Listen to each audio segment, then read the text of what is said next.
विद्यार्थी मित्र हो, आज आपण प्रकरण दुसरे युरोपियन वसाहतवाद अभ्यासणार आहोत।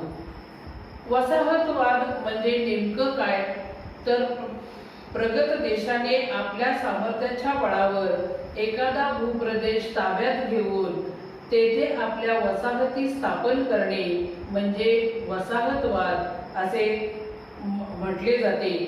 वसाहतवाद हा साम्राज्यवादाचा एक प्रकार आहे। आता साम्राज्यवादी राष्ट्र कोणती, तर साम्राज्यवादी राष्ट्रांमध्ये England, France, Portugal, Spain, Holland ही साम्राज्यवादी राष्ट्रे त्या काळामध्ये होती। या साम्राज्यवादी राष्ट्रांनी कोटे कोटे वसाहती स्थापन केल्या होत्या। त्या वसाहतीमध्ये अमेरिका, ऑस्ट्रेलिया, आशिया आणि आफ्रिका खंडातील काही प्रदेशामध्ये त्यांनी आपल्या वसाहती स्थापन केल्या होत्या। भारत ही इंग्लंडची एक वसाहत होती। वसाहतीमधील कच्चा माल आपल्या देशात नेऊन पक्क्या मालासाठी वसाहतीचा बाजारपेठ म्हणून उपयोग करणे हे वसाहतवादाचे महत्त्वाचे वैशिष्ट्य मानले जाते। वसाहतवाद हा केवळ राजकीय व आर्थिक गुलामगिरी निर्माण करतो असे नसून तो मानसिक गुलामगिरीही निर्माण करतो। वसाहतवादी देशांची वंशश्रेष्ठत्वाची भावना, विचारसरणी, वागणूक, आता त्यामध्ये आपल्याला असं म्हणावं लागेल की युरोपियन राष्ट्रातील लोकांना आम्ही वंशाने श्रेष्ठ आहोत, त्याचप्रमाणे आमची संस्कृती श्रेष्ठ आहे, आम्ही पुढारलेले आहोत आणि आफ्रिका आणि आशिया खंडातील लोक मागासलेले आहेत, ही भावना साम्राज्यवादी राष्ट्रांनी वसाहतीतील लोकांच्या मध्ये निर्माण केली आणि त्यामुळे वसाहतीतील लोकांच्या मनात न्यूनगंड निर्माण झाला। त्यांना स्वतःची संस्कृती आणि इतिहासाबद्दल कमीपणा वाटायला लागला।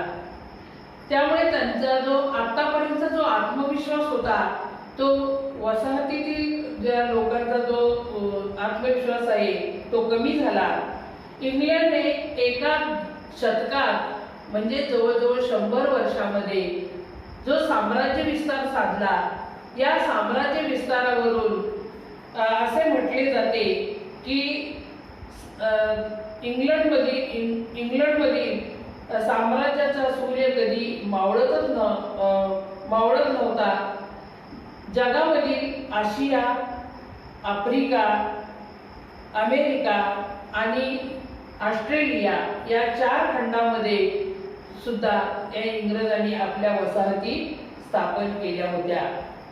15व्या शतकात युरोपात व्यापारी क्रांती घडून आली।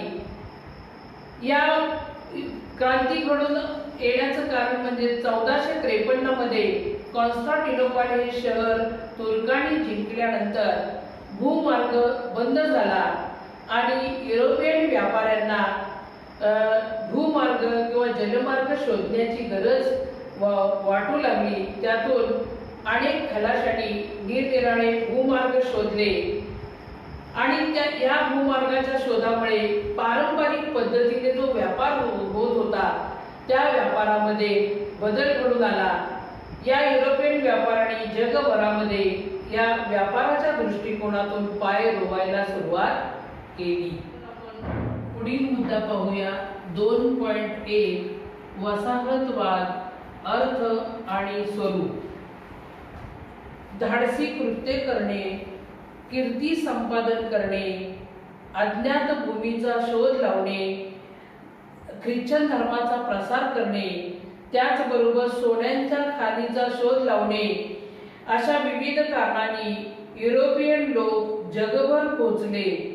पुढे व्यापार वाढत गेला आणि युरोपियन राष्ट्रांच्या मध्ये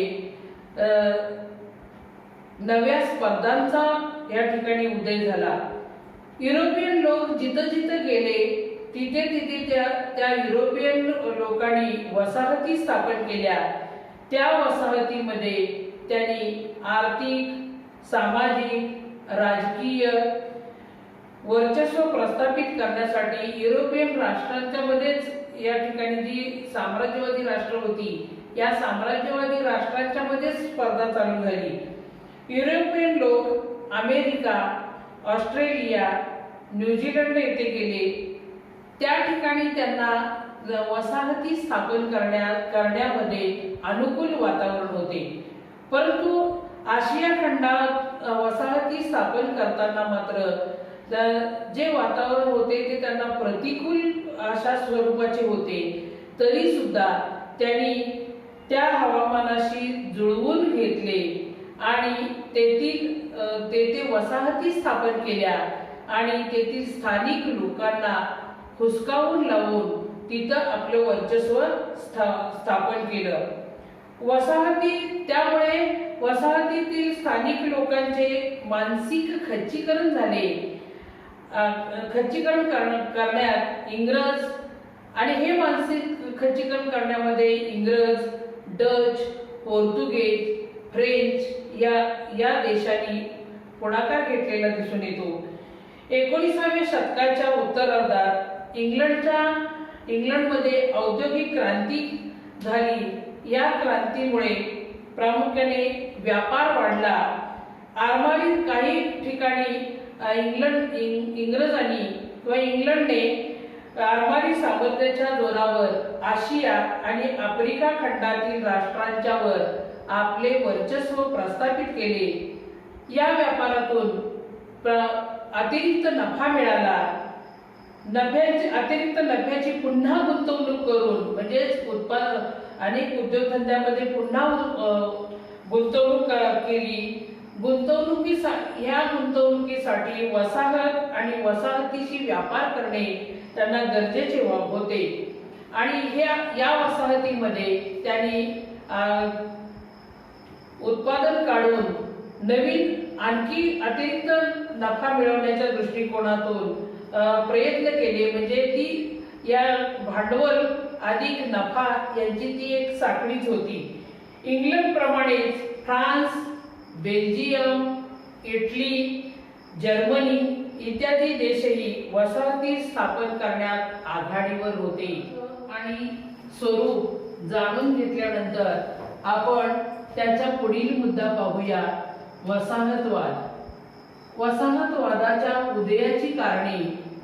या उदयाच्या कारणामधील पहिलं कारण आहे औद्योगिक क्रांती.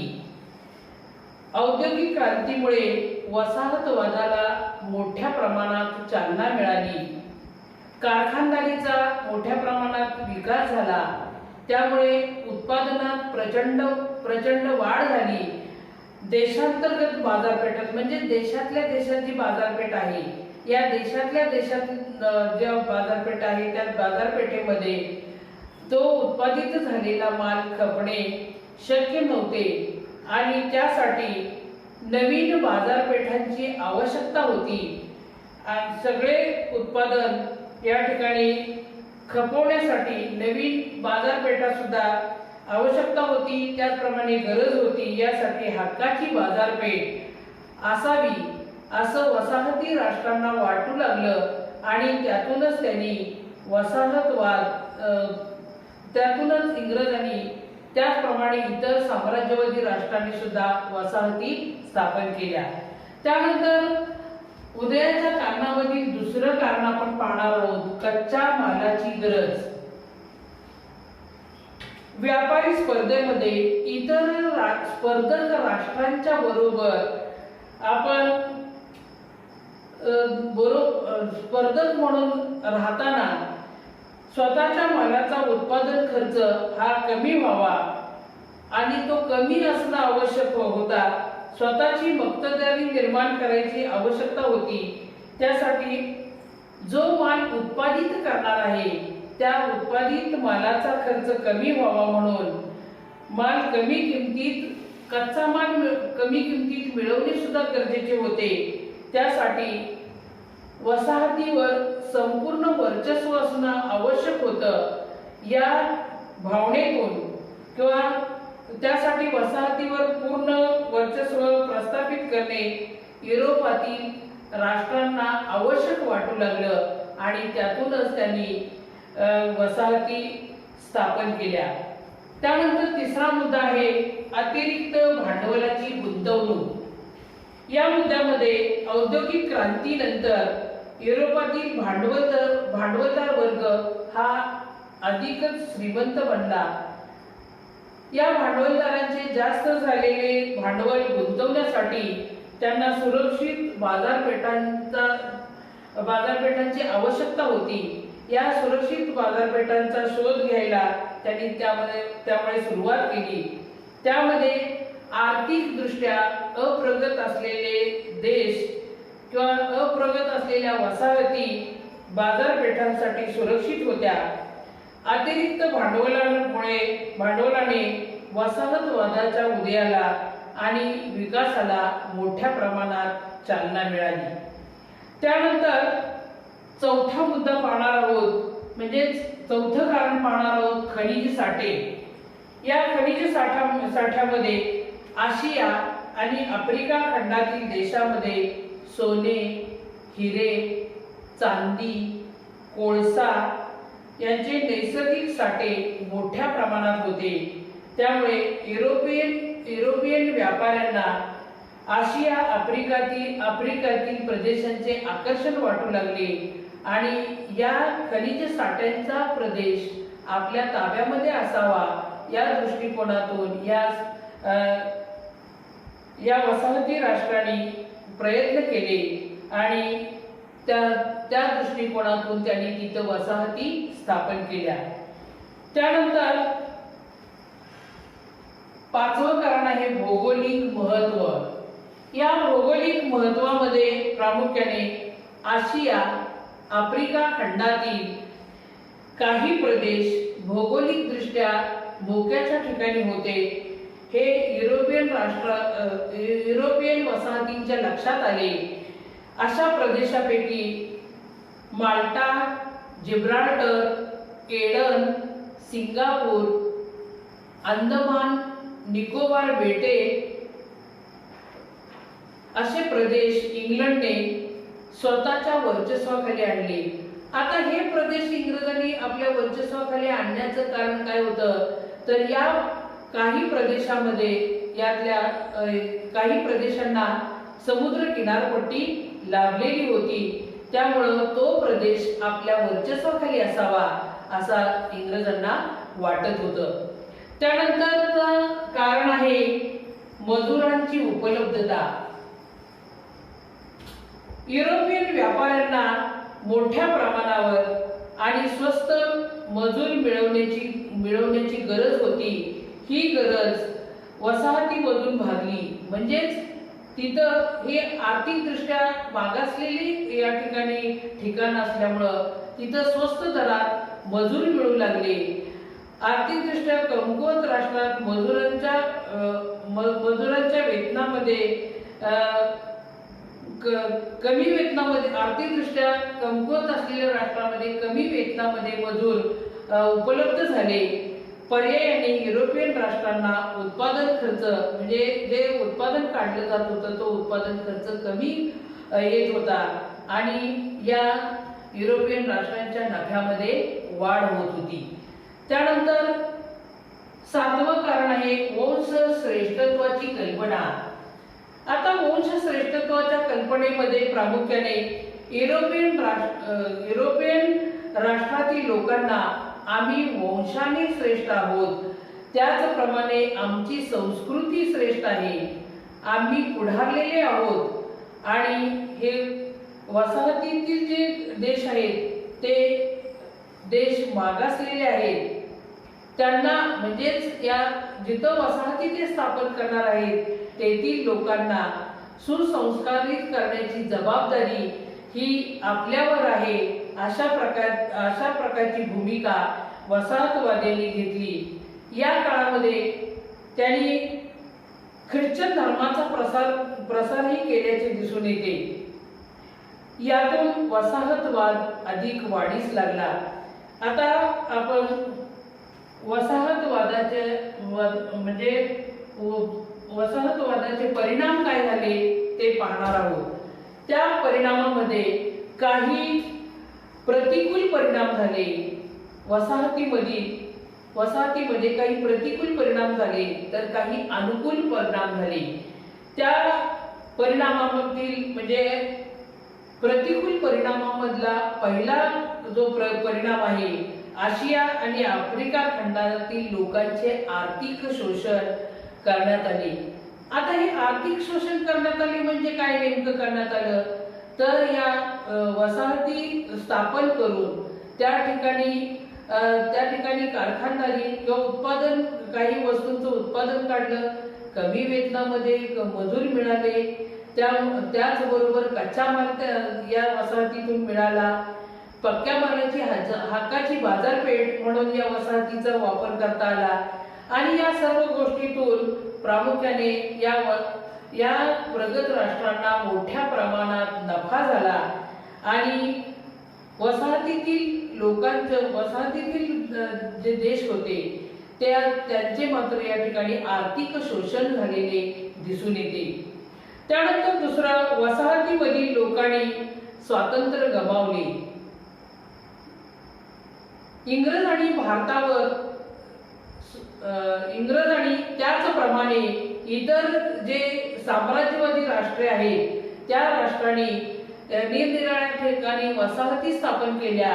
त्या ठिकाणच्या लोकांच्यावर आपलं राजकीय वर्चस्व स्थापन केलं, आर्थिक वर्चस्व स्थापन केलं. त्यामुळं जे पाहिजे होतं ते स्वातंत्र्य म्हणजे या अगोदरचं जे स्वातंत्र्य होतं ते वसाहतीतील लोकांना गमवावे लागले. म्हणजे सुरुवातीसारखं स्वातंत्र्य त्यांना उपभोगता आलं नाही.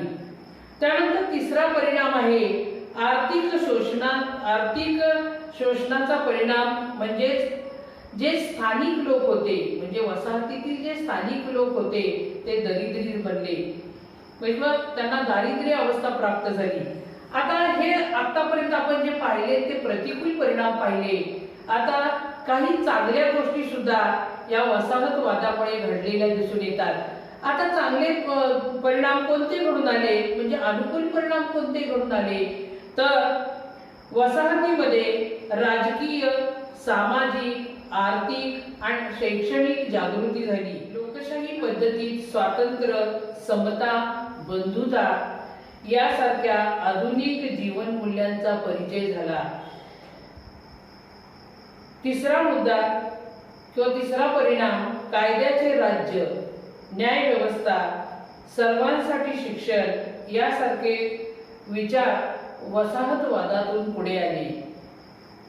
चौथा अनुकूल परिणाम आपले प्रश्न आपण सोडवायचे हा विचार पुढे येऊन म्हणजे काय तर जो सुशिक्षित वर्ग इंग्रजी शिक्षणामुळे तयार झालेला होता त्यांनी आपल्यामधील न्यूनता शोधली आणि त्याच्यावर मात करून म्हणजेच योग्य अशा प्रकारचं शिक्षण घेऊन वसाहतीमध्ये म्हणजेच आपल्या वसाहती राष्ट्रामध्ये प्रामुख्याने स्वातंत्र्याची चळवळ पुढे नेण्याचं काम या सुशिक्षित वर्गाने केले.